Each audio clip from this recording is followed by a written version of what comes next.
शुभ दिवस. मणक्यात गॅप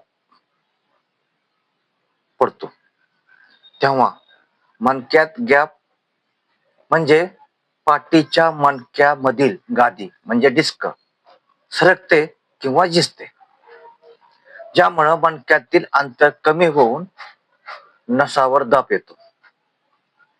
नसावरती दाब पडतो, ज्यामुळे काही आपल्याला लक्षण दिसतात.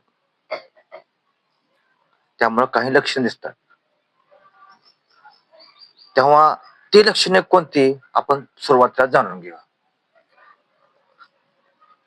आणि हे माहित असणं गरजेचं आहे.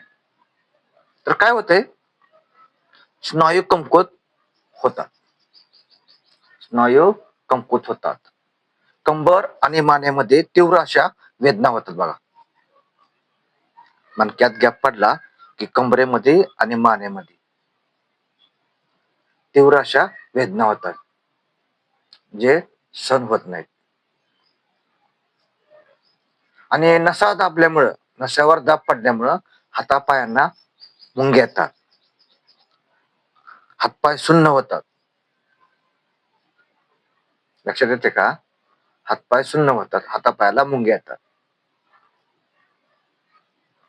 मणक्यामध्ये गॅप पडला तर हातापायात अशक्तपणा देखील जाणवतो आणि सकाळी उठल्यानंतर पाठ मान आकडते. सकाळी उठल्यानंतर मान पाठ आकडते बघा. ही प्रमुख लक्षणे आहेत. मणक्यात गॅप पडल्या नंतरची लक्षणे ही प्रमुख आहेत. मणक्यात गॅप पडला असेल तर कुठली लक्षणे असतात, तर स्नायू कमकुवत होतात, कंबर आणि मानेमध्ये तीव्र वेदना होतात, नसावर दाब पडल्यामुळे हातापायाला मुंग्या येतात, हातपाय सुन्न होतात,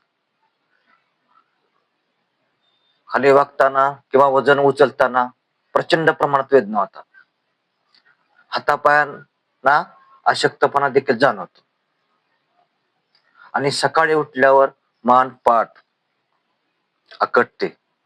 आकडल्यासारखे वाटते. ही काही लक्षणे आहेत मणक्यात गॅप पडण्याची. मणक्यात गॅप पडल्यावर अशी लक्षणे दिसतात, हे लक्षात ठेवा. तेव्हा आपण ह्याच्यावरती उपाय करणे हे अत्यंत गरजेचं आहे. तर तेव्हा सुरुवातीला कुठला उपाय करायचा, तर सुरुवातीला पहिला एक दिवस तरी कमीत कमी पूर्ण विश्रांती घ्यायची. तशी विश्रांती मणक्यात गॅप पडल्यानंतर विश्रांती घ्यायचीच असते. मग तुम्ही 8 दिवस घ्या, 10 दिवस घ्या, 15 दिवस घ्या. जेवढी विश्रांती तुम्ही घ्याल तेवढे तुमच्या मणक्यातील गॅपसाठी हे फायदेशीर आहे. तर सुरुवातीला एक दिवस काय करा, बर्फाने शेकायचं. जिथं दुखरा भाग आहे, जो भाग दुखतो तिथं बर्फाने शेकायचं. आणि नंतर बर्फाने शेकल्यानंतर काय करायचं बघा, गरम पाण्याच्या पिशवीनं शेक द्यायला विसरायचं नाही. कारण गरम पाण्याच्या पिशवीने शेक दिल्यास होणाऱ्या तीव्र वेदना हा कमी येतात, वेदना होत नाहीत. इतकंच नाही तर सूज देखील कमी व्हायला मदत होते, नव्हे होतेच. म्हणून सुरुवातीला बर्फाने शेका आणि नंतर गरम पाण्याच्या पिशवीने शेका. यामुळे वेदना ही कमी होतात आणि सूजही कमी होते. तसेच मणक्यात गॅप पडल्यानंतर कॅल्शियम युक्त आणि प्रोटीन युक्त आहार घ्यायचा विसरू नका. कुठला? कॅल्शियम युक्त आणि प्रोटीन युक्त आहाराचे सेवन करायचं. भुजंगासन, शलभासन यासारखी योगासने करायला हरकत नाही. कॅल्शियम युक्त आणि प्रोटीन युक्त आहार मात्र नक्की जरूर घ्या. आणि आहारामध्ये दुधाचे पदार्थ उदाहरणार्थ दूध, दही, पनीर, चीज, लोणी वगैरे यांच्या मुबलक प्रमाणात सेवन करा. त्यांचं मुबलक प्रमाणात सेवन करायचं. सुकामेवा खायचा. सुकामेवा खावा, खाल्ला पाहिजे. मणक्यात गॅप पडला असेल तर सुकामेवा खाल्ला पाहिजे. दुधाचे पदार्थ आहारात सेवन केले पाहिजे. ताजी फळं खा. यामुळे काय होईल, तुमच्या मणक्यातील पडलेला गॅप चटकन भरून निघेल. मणक्यातील गॅप चटकन भरून निघेल. परंतु हालचाल करायची नाही, जास्त हालचाल करायची नाही. शक्यतो बेड रेस्ट घ्यायचा. मणक्यात गॅप पडल्यानंतर पूर्ण विश्रांती घेणं हे अत्यंत फायदेशीर आहे. मणक्यात गॅप पडल्यानंतर हालचाल थोडी देखील करू नका. मणक्यात गॅप पडल्यानंतर हालचाल थोडी बी करू नका. नाहीतर हालचाल जर केली तर तुम्हाला अजूनही जास्त त्रास होईल आणि होण्याची शक्यता दाट असते. म्हणून पूर्णपणे बेड रेस्ट घ्या, विश्रांती घ्या. आणि खबरदारी कुठली घ्यायची मणक्यात गॅप पडल्यानंतर? जास्त वजन उचलायचं नाही, अजिबात जास्त वजन उचलायचं. बसताना सरळ आणि ताठ बसायचं. बसताना सरळ आणि ताठ बसायचं. आणि एकाच ठिकाणी दीर्घकाळ एकाच स्थितीत अजिबात बसू नका. एकाच स्थितीत एका ठिकाणी दीर्घकाळ बसू नका. ही काळजी घ्या, खबरदारी घ्या. एवढं जरी केलं ना, तुमचा मणक्यातील गॅप सहजासहजी भरून निघेल. एवढं जरी केलं तर मणक्यातील गॅप सहजासहजी भरून निघेल.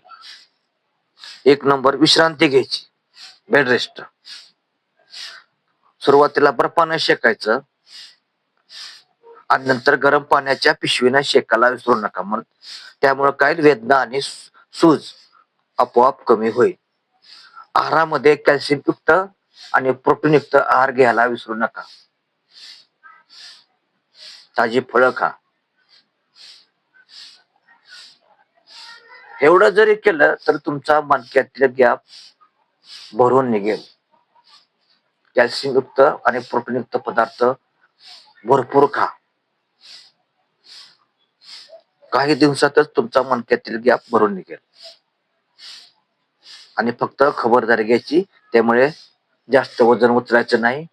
बसताना ताठ सरळ बसायचं. दीर्घकाळ एका स्थितीमध्ये बसायचं नाही. तेव्हा व्हिडिओ कसा वाटला कमेंट्स करा, एक लाईक करा, इतरांना शेअर करा.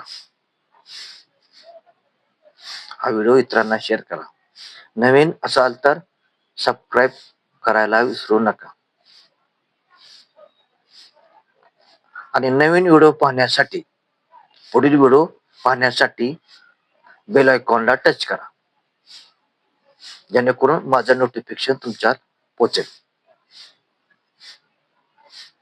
आणि नियमितपणे व्हिडिओ पाहत चला. नियमितपणे व्हिडिओ पाहत चला. यानं काय होतंय, आपल्याला शारीरिक आणि मानसिक आजाराविषयी ओळख निर्माण होईल. शारीरिक आणि मानसिक आजाराची ओळख निर्माण होते. त्यावर आपण घरगुती उपाय करू शकतो. त्यामुळं हा व्हिडिओ, माझा दररोजचा व्हिडिओ तुम्ही नियमितपणे पाहत राहा. आणि कानमंत्र या चॅनलला सर्च करून तुम्ही माझे सर्व व्हिडिओ पाहू शकता.